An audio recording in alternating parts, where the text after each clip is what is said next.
Joined in prayer we worship thee, rays of light that seek the sun. Many drops do make us see, thus our love when joined as one. Thus our love when joined as one. Joined in prayer we worship thee, rays of light that seek the sun. Many drops do make us see, thus our love when joined as one. Thus our love when joined as one. Joined in prayer we worship thee, rays of light that seek the sun. Many drops do make us see, thus our love when joined as one. Thus our love when joined as one.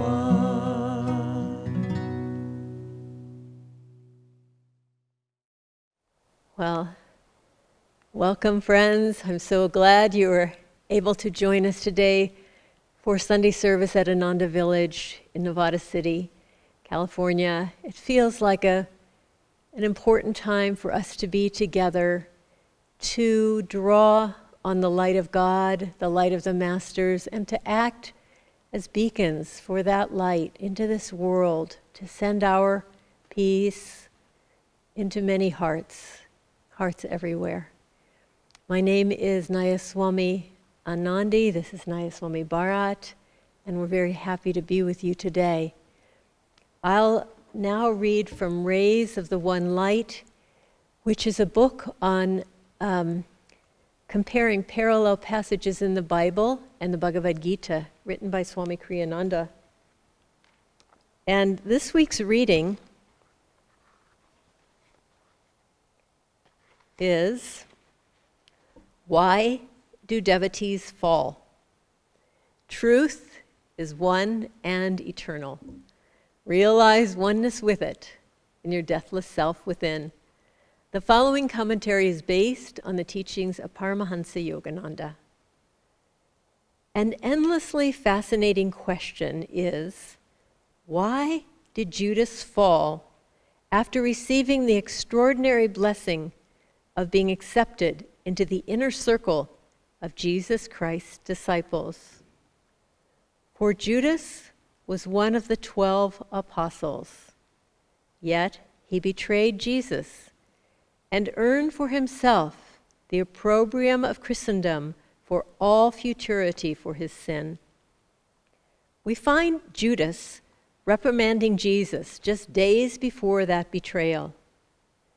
Jesus, aware that his disciples would soon be facing, with his death, the supreme tragedy of their lives, allowed Mary to express her devotion by anointing his feet with costly ointment. This act of wanton waste, as Judas saw it, awakened indignation in that disciple. Why was not this ointment sold for 300 pence and given to the poor? This he said, not that he cared for the poor, but because he was a thief and kept the purse and bare what was put therein. Then said Jesus, Let her alone. Against the day of my burying hath she kept this. For the poor always ye have with you, but me ye have not always. Doubt not the power of delusion. Respect it. Indeed, fear it, though not in the sense of cowering before it. For as Yogananda said, one is not safe until he attains nirvikalpa samadhi, the state of final union with God. Judas, through attachment to money, opened his consciousness to subtle influences, which may be called satanic, that drew his thoughts toward other related attitudes, the importance of worldly power, for instance, and of worldly influence. The Bhagavad Gita gives a graphic explanation of how easily the mind can be drawn downward once it begins to feed on wrong attitudes. In the second chapter, Krishna states, "If one ponders on sense objects, there springs up attraction to them. From attraction grows desire. Desire, impatient for fulfillment, flames to anger. From anger, there arises infatuation, the delusion that one object alone is worth clinging to the exclusion of all others. From infatuation ensues forgetfulness of the higher self. From forgetfulness of the self follows degeneration of the discriminative faculty. And when discrimination is lost, there follows the annihilation of one's spiritual life." At the first thought of delusion, Paramahansa Yogananda said, "That is the time to stop it." Thus, through Holy Scripture, God has spoken to mankind. Om, Om, Om.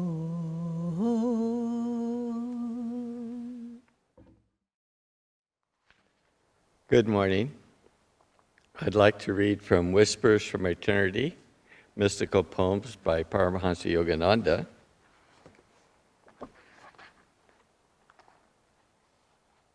And the title of this poem is, "Teach me to drown in thy light and live. I come to thee with a song of my smiles. Whatever,"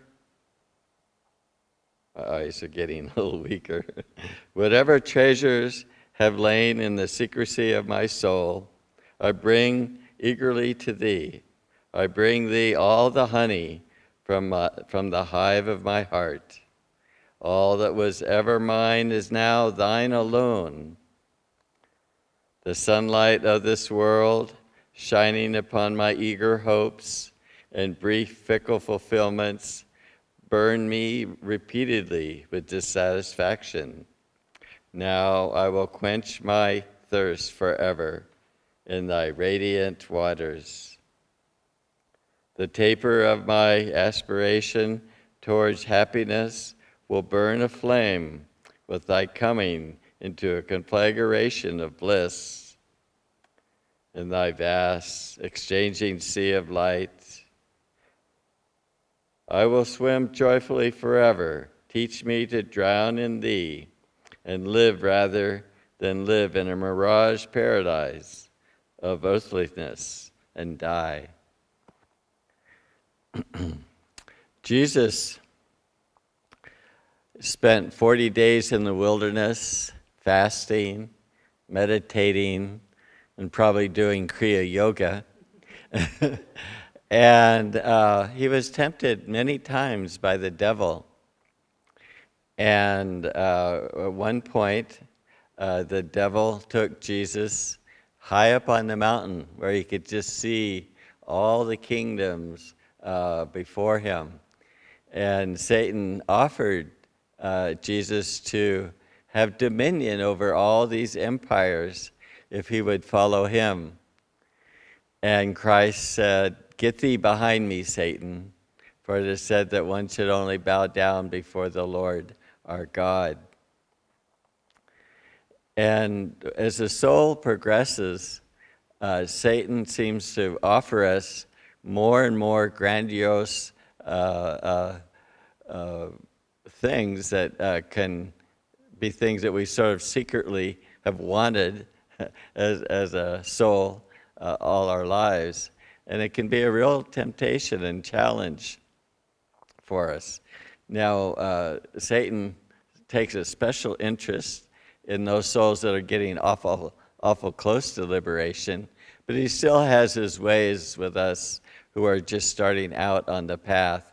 He may offer us something that we've always wanted to do, and it's a chance to just see, do we want to follow the way of the world and worldly happiness, or do we want to follow God and endless bliss of an eternity?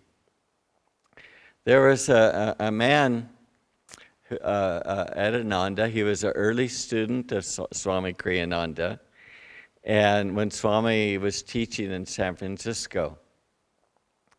And this Ananda member, he met a spiritual teacher who had the tendency to really flatter the egos of people that he met and to try to win them over. But this spiritual teacher recognized in this Ananda student that he was a very, very high soul.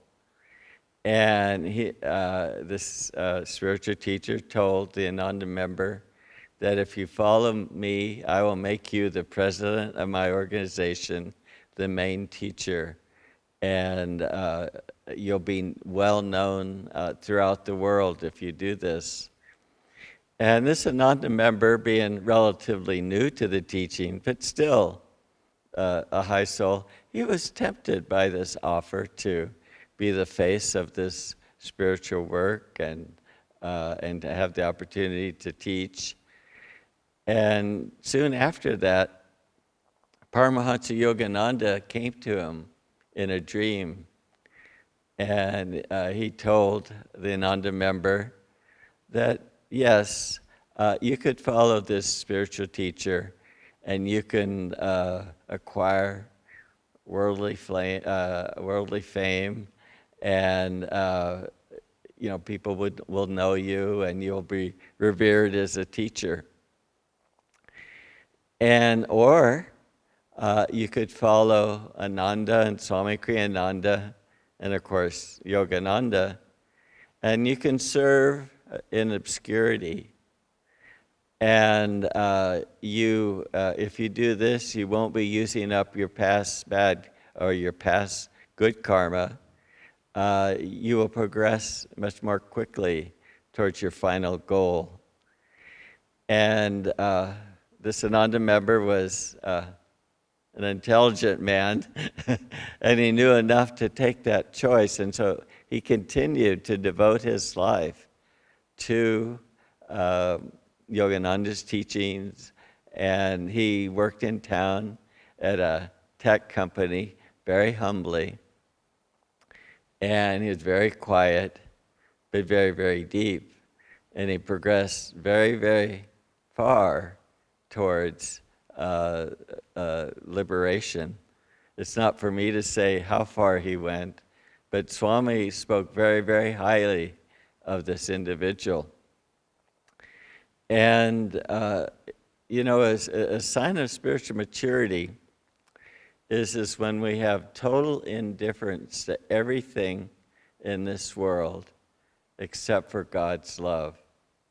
Because after a while we realize that incredible joy in the spine that we experience in Kriya Yoga and interiorizing our energy, the Taoists have a saying, they stilled their mind and concentrated their spirit. And that tremendous joy just is everything else pales in insignificance when that comes. And so God will give us tests to just see which way we want to go. He'll give us things that maybe we've always wanted to do, and we have to choose, which way we want to go. And in the beginning, maybe people are led easily away from the path, but after a while, we know too much. As in the Bible, the disciples said, "Where will we go?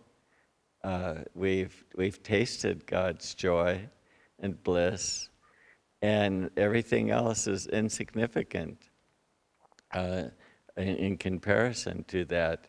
And the soul learns that kind of wisdom and can be more steady and sure on the path.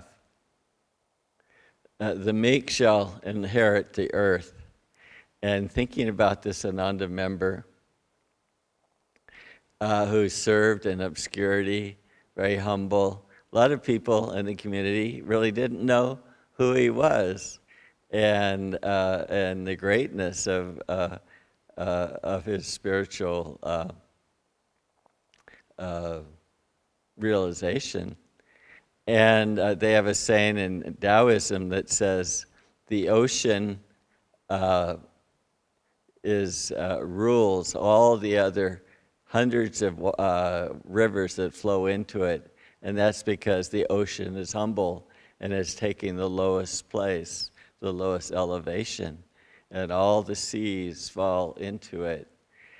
And we can't get there unless we let go of every ambition in our life that is not of God. When we choose the path of spirit, we're victorious. When we choose the path of matter, we lose.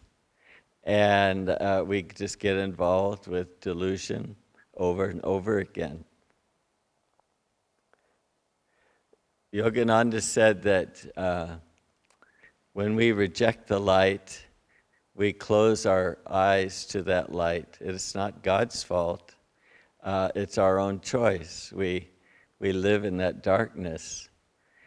And God will wait until we're ready to open our eyes and keep them open and to be able to follow Him and to direct our whole life towards Him and to try to just merge and give and offer everything that we have in our lives to Him. And the more that we can do that, the more and more we'll feel the bliss of God. And it's that bliss that makes us want to offer more and more of ourselves, because we see that this is truly the answer of life. Swami Kriyananda once said that karma is a blessing, a divine love. And sometimes it doesn't appear to be that way. I was talking to someone at Ananda who was going through a very long, sustained test. And it was very challenging for her. And at a certain point, she wanted to bail out from the test. And the thought came to me, and I shared with her, it's like Yogananda has on the operating table. I once had a dream of Yogananda. I don't think it was super consciousness, but he was like an old-time doctor, and he had a big kind of mirror on his head and a white coat. And I came in, and he kind of looked at me very closely, and then he put his hand on each of my chakras as a way of healing me.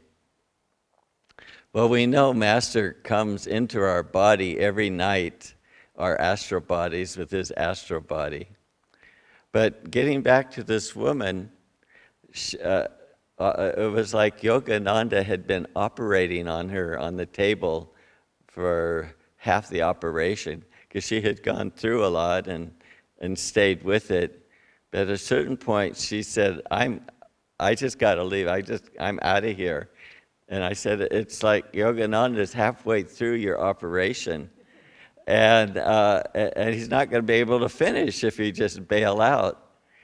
And, everything that comes to us, it's to free everything that separates us from God's bliss. And we have to have the courage to accept that process. What did Yogananda say is the best way to overcome karma? To accept it cheerfully and even-mindedly and without resistance.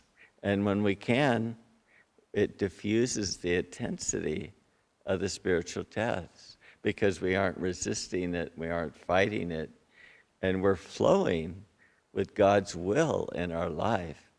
And as we do, we're getting a whole point of the whole episode And once we understand, God doesn't have to keep the intensity going as much. We've learned our lesson. And part of spiritual tests are to help us to lift our mind, raise our energy to a higher level of reality so that we aren't ruled by lower levels of reality. And suffering brings people to God. But Swami Kriyananda said that it's not just the mere fact of suffering that brings people to God, it's how you respond to the suffering. Do you just stay in the suffering, or do you raise your energy and lift it to a plane of existence that transcends that suffering? And that's what we want to do. And Yogananda talked so much about the spiritual path that courage is needed and will to actually practice and really live the teachings and act on the teachings rather than just kind of go through life and be at the mercy of everything that comes to us. There's I was really struck by the reading, and it's a reading that we all know and have heard, most of us, in the Bhagavad Gita about the power of desire. And I'd like to read it again. We can't hear it too many times. And then I'd like to talk a little bit about desire. It's a slippery slope. Once Dr. Lewis, one of the main disciples of Yogananda, was admiring a big, beautiful car. And Yogananda was with him, and he said, "Watch your desires, doctor." Because as we heard in the reading, Yogananda said that's the time to nip those desires in the bud and to stop them. They're easier to stop than once we fully engage in the whole process. But this is what the Gita said. If one ponders on sense objects, there springs up attraction to them. From attraction grows desire. Desire, impatient for fulfillment, flames to anger. From anger there arises the infatuation, the delusion that one object alone is worth clinging to the exclusion of all others. From infatuation ensures forgetfulness of the higher self. And for forgetfulness of the self follows the degeneration of the discriminative faculty. And when discrimination is lost, there follows the annihilation of one's spiritual life. I'd like to tell you a story that I read recently about a quick-witted crow who grew in wisdom. He was flying in the forest one day, and he saw a piece of bread on the ground. And being quick-witted and fast, he was able to beat all the other crows to that piece of bread. And he grabbed it in his beak, and he started flying away from the rest of the crows so he could eat his bread in peace. But the crows,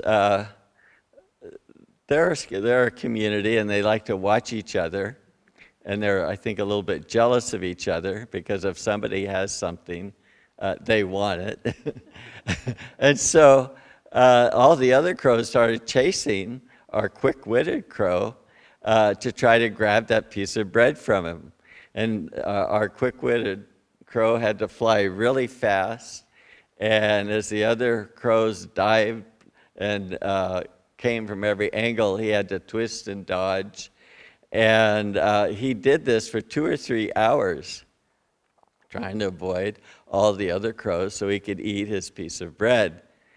And finally, a little bit of wisdom dawned on the crow that said, you know, all this trouble that I'm going through just to eat this little piece of bread doesn't seem worth it. So he dropped the bread down on the ground, and another crow picked up the bread, and it started flying fast away from the other crows, and all the other crows just went after him.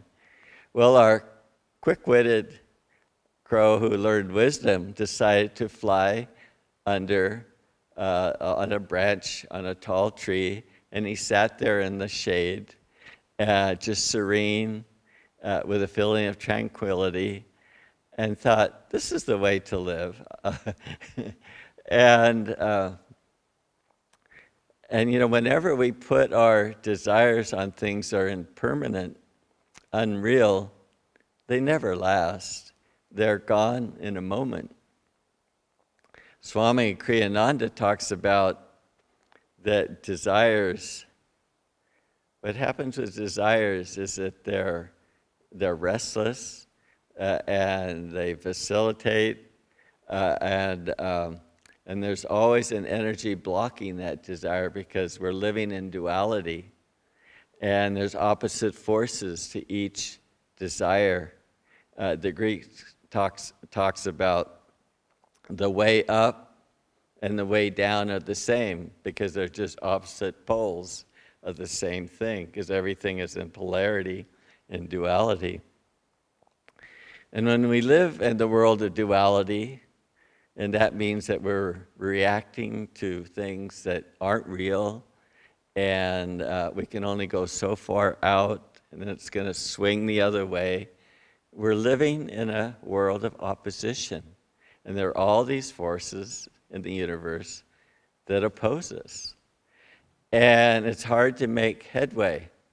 I was thinking a little bit about what the world is facing today, this morning, and just four simple, four things that are in major headlines today are the racism, the pandemic, and then we've got climate change, and then we've got the economy, and we got a whole bunch of other things. And everybody wants everybody else to work for their cause. And a lot of beautiful things are happening right now in terms of expansive empathy on people's part. And a lot of good changes are happening. But it's like some people are complaining that one cause is taking us away from the importance of climate change. And we have so many different things that we have to do in the world today. How can we do all of them? And the only answer is God. Ananda Ma said when people wanted to say that more things need to happen to take care of the earth, she said, don't you know that he who made the earth knows how to take care of it? And of course, we have a responsibility to take care of things and to do our part. But all these things that are happening are because people are living in a limited consciousness, in a reactive process, and trying to fulfill their life through temporary things that are not long-lasting.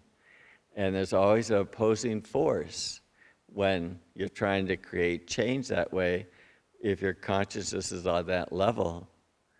But when, as Swami said, that when you do something that's virtuous, it's single-minded, and it's backed by the power of God's grace.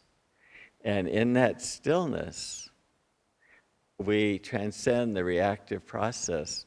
We transcend the opposition, the opposites, and we have divine vision. And we no longer see life as separate.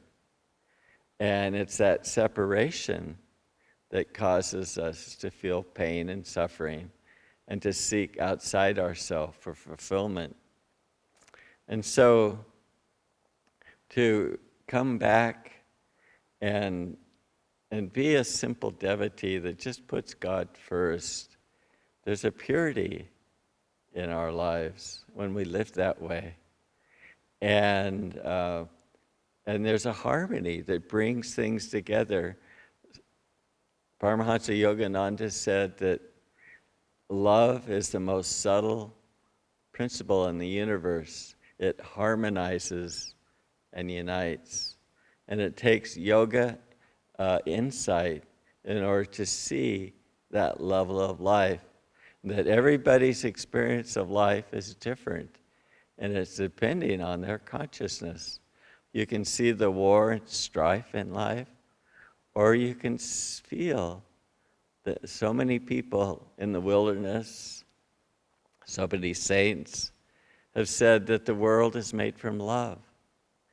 And when we can get into that consciousness, then all life is like that. You know, physical science studies the world, and it can only study the laws of matter, the laws of separation of each thing from the next. They're trying to see how things are interrelated now, and there's more of a sense that things aren't isolated from each other. But you know, Luther Burbank, when he worked with his plants, he was talking to a cactus that had spines, and he said that I'll protect you, and you'll be safe from any creatures that can eat you. And that cactus just let go of its spines. And it was, I think, the only cactus without spines because it felt safe, and it was the consciousness of love that transformed that cactus. And so this talk is on how devotees fall. And there are many ways that devotees can fall, and we've probably have found ourselves falling. I remember in the 90s, I had a very severe illness that was sort of unknown, and it was very grueling, and I felt that I had fallen and or failed. I wasn't a poster boy for how to take a situation like that. But I tried my best. And I just go in and I would look at the pictures of the masters because I could hardly meditate. I couldn't stand for more than 2 hours at a time and that.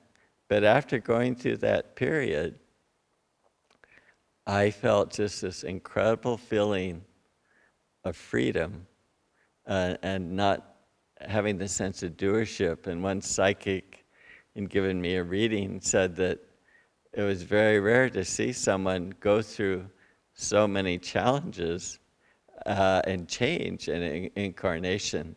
She might have said that to a lot of people, but I know that I had changed a lot. And what was very, very interesting, I have a work in sharing nature all over the world, and when I was on the sidelines for 3.5 years, my work actually grew much more bigger around the world when I was on the sidelines, not able to do anything, than when I was. But it was all a part of that karma of a divine love, that there was a lesson, and to cooperate with that. And we can never really fall spiritually. We may trip, and there may be a period where we start to see a part of ourselves that maybe we hadn't seen before, but we can finally, as Swami said, we can actually get to it, and we can work on it, and we can become free of it because it's more conscious, because the whole big part of it is just having the consciousness of it and be able to finally see it, and then we could work with it. And so we should never feel discouraged when things come our way and when we don't live up to our expectations. Sometimes we have things that are buried within ourselves, and the practice of yoga, with Kriya Yoga and using energy and our devotion, we're creating a strong flow of energy that often kind of covers over these parts of ourselves that still need to be released if we're going to find ultimate freedom. And what will happen, though, is that when we hit those points, God is saying, the time is now. I want you to be free with this now. And if we can cooperate with that and not identify with that, but just see that Master, in school they have a word, individualized learning, where a student needs to learn something and the teacher works very specially with that student in order to help them to learn it. Well, that's what's happening with these kinds of tests.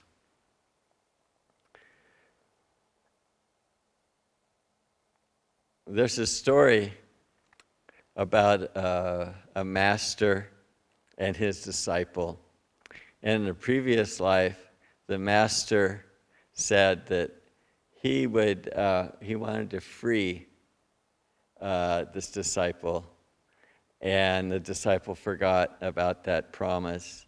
And in that next life, that disciple was an emperor. And he was kind of proud being an emperor. He had a lot of wealth. He could influence a lot of things. And outside his palace one day, as he was walking out the door, he saw a beggar there. And the beggar had a simple bowl. And the emperor said that, I like you, and I'd like to offer you whatever you would want. And so the beggar said, well, I would like you to fill my begging bowl. And so the emperor asked the royal treasurer to go get some coins and gems and fill the begging bowl. So they filled the bowl, but somehow everything kept disappearing in the bowl. It was just endless. And so they got even sacks of gold and everything from the palace, and they kept filling this begging bowl.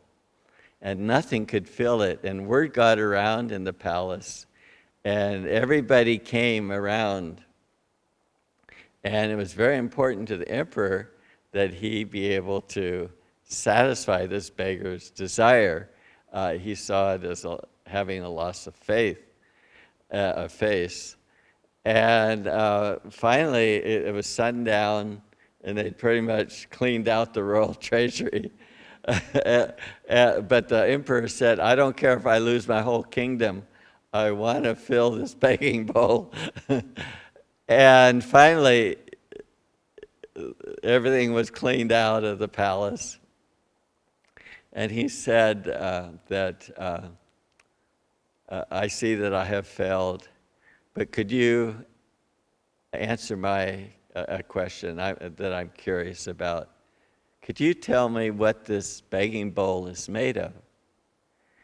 And the beggar, or the master disguised as the beggar, said, this begging bowl is made of the human mind and its many desires. And Yogananda said that desires always fed are never satisfied, but desires never fed are always satisfied.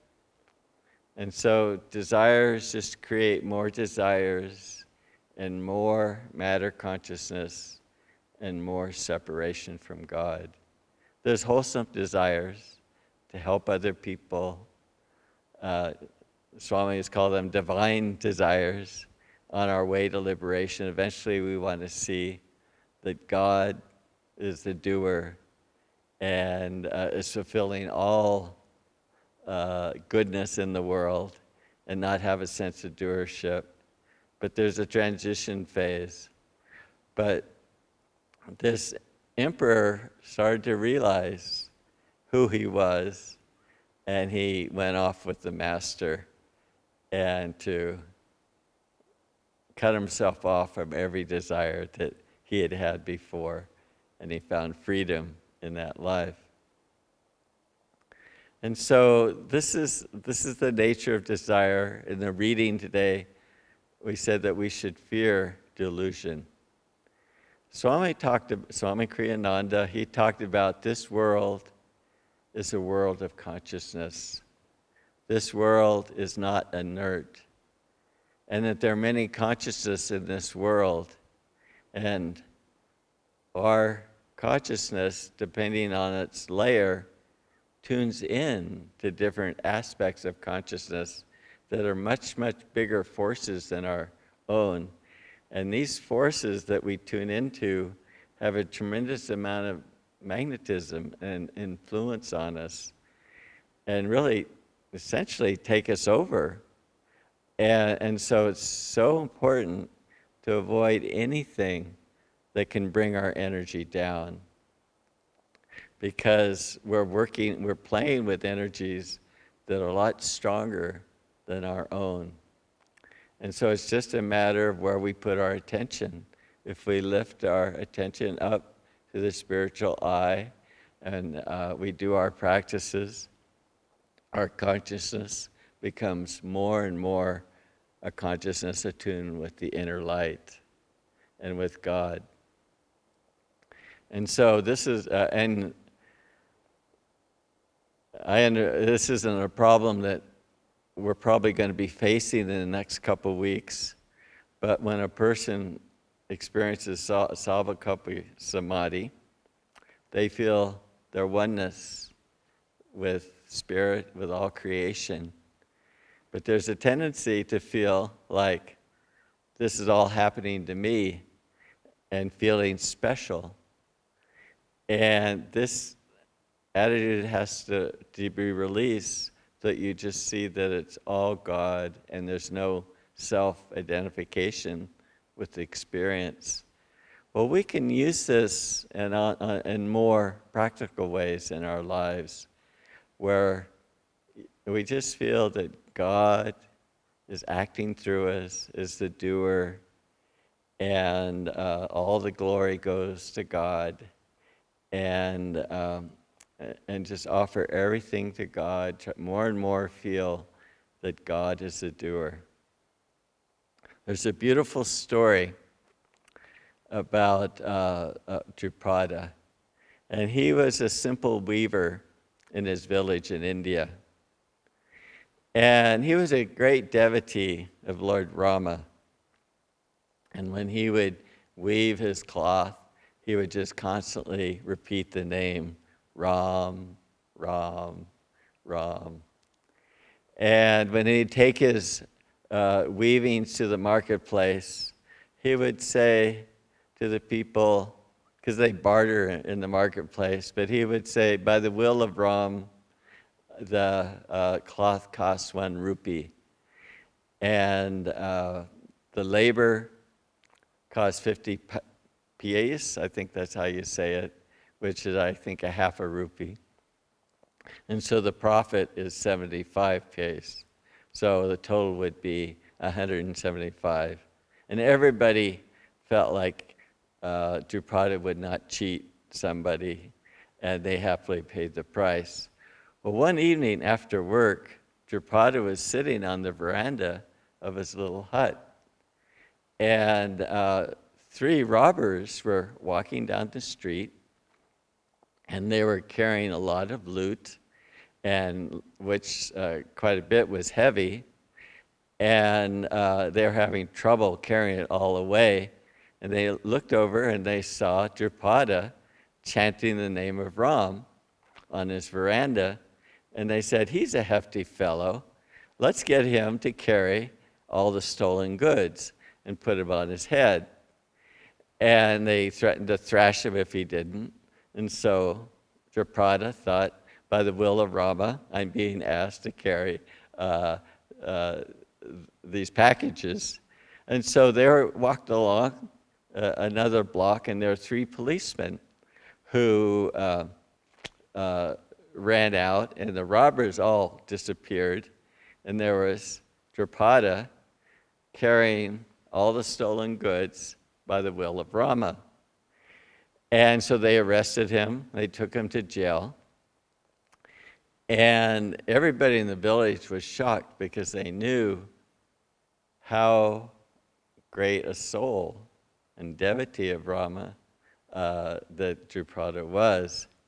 And so they, next day when Rama or Drupada appeared in court, the judge couldn't believe that Drupada was there, and he wanted to really find out what happened. And so he said, well, tell me exactly what happened. And so Drupada said, well, by the will of Rama, I was sitting on the veranda of my porch, and by the will of Rama, 3 robbers came by carrying a lot of stolen loot. And by the will of Rama, they asked me to carry it. And by the will of Rama, the policeman came and the robbers left. And by the will of Rama, they arrested me and took me to jail. And by the will of Rama, he said to the judge, I'm here before you now. And the judge had tears in his eyes. And the judge thought, this man doesn't need to go to prison. He needs to be worshipped. And so he let go of all the charges, and Rama was carried by all the villagers singing Ram, Ram, Ram back to his house. And I was just thinking about that just the purity of Drupada's consciousness, where it was always Ram, Ram, Ram, the blessed name of Ram. And he had no other desires, and Ram was doing everything. God was the doer. And it's a beautiful story about, the secret to not falling spiritually is to stay in a consciousness, a constant consciousness of love, of seeing God as the only reality. And it's only the pure heart that can see that. And so more and more, as we develop our hearts, the more and more we become free of the power of delusion. And we just let it go. We just even don't go there. We aren't attracted to it because we know where our real joy lies. And so it's a process, but it's a process of ever-growing assurance and ever-growing bliss that comes. And then we're safe. We may have big tests, like Jesus was promised all the wealth of all the kingdoms in the world. And we haven't maybe been offered that yet in our lives as a devotee. And so God will be creative, and he wants to root out everything that we have.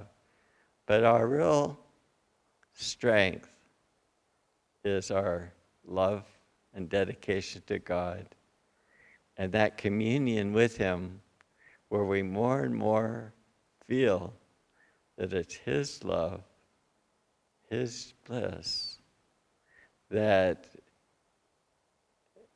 is where our true wealth lies, and that everything else pales in insignificance. And the more that we can have that experience, the more nothing can touch us. And the deeper we can go in our meditations, like in Om, where we're really feeling God, I said that nothing can touch us at all. We see God as the only reality and the only bliss, and that we're made from that reality, and everything else is false. And so more and more, let's try to keep doing what we're doing. I know that we're all devotees of this path, and we put our energy behind our practices, our service, our devotion.